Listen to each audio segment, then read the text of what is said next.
Good evening. Weather First meteorologist Gary Frank with an update. Before you go to bed or just over the next several hours, I wanted to update you on the situation that we're dealing with. We have this line of storms that stretches from Kansas City just outside of Wichita, just past Hays. This is what's going to be pushing together here and impacting us later on. So I want to show you that here on the full screen. What we're going to be dealing with here is we're in storm alert as we head into the overnight hours, because that's the most significant thing. There are a couple of different things that we'll look at right now in terms of watches and warnings, and one that I really haven't mentioned all that much, and I probably won't for a minute, is the fact that we're under a flood watch. It's not going to take much for a lot of this rain to really impact us. But as we've got this line of storms, what I do think is going to happen as we head into the overnight hours is watch how this line starts to push through just a little bit. And as I pause this, I want to show you what the radar looked like earlier, but watch how this starts to settle in and starts to form into a line. And what I want to point out is the fact that we have, once again, this line of storms. That's where the threat for wind is probably the most significant. But as that pushes further south, what we're going to see overall is the fact that the wind is still pretty significant at this moment. And that's where I think is round one for us. That should be out of here pretty quickly. Let's call it about 10 o'clock, almost out of our area fully. High wind, hail, tornadoes, they're all threats, but I think the wind threat is probably the highest at 70 miles an hour. And that's what we're going to look at here, I think, tomorrow morning.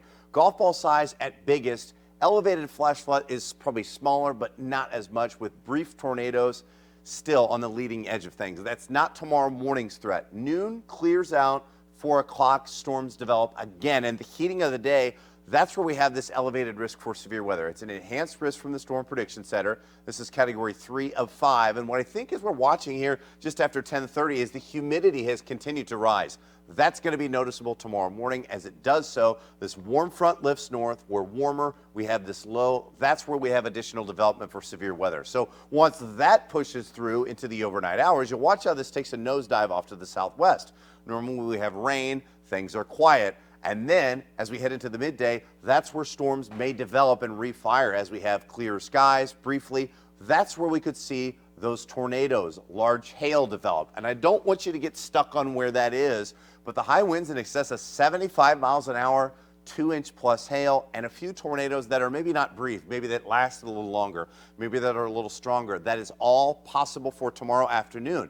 Now, once again, we have to see how the morning's storms are going to set things up. But there will be a brief time period where if it stays cloudy, maybe this gets slid back a little bit. Doesn't mean it's going to go away. I think we still have storms, but we may not see them to the intensity. A lot of other things are there, but flash flooding, that's a moderate risk as we continue to see pretty significant rain. So for the next few days, that's our main story. 2 different rounds of severe weather and then quiet conditions. But once again, our severe weather threat remains into the overnight hours as we watch this line of storms that continues to push through. That's our main story as we monitor that trend, and we'll keep you posted here into the overnight hours.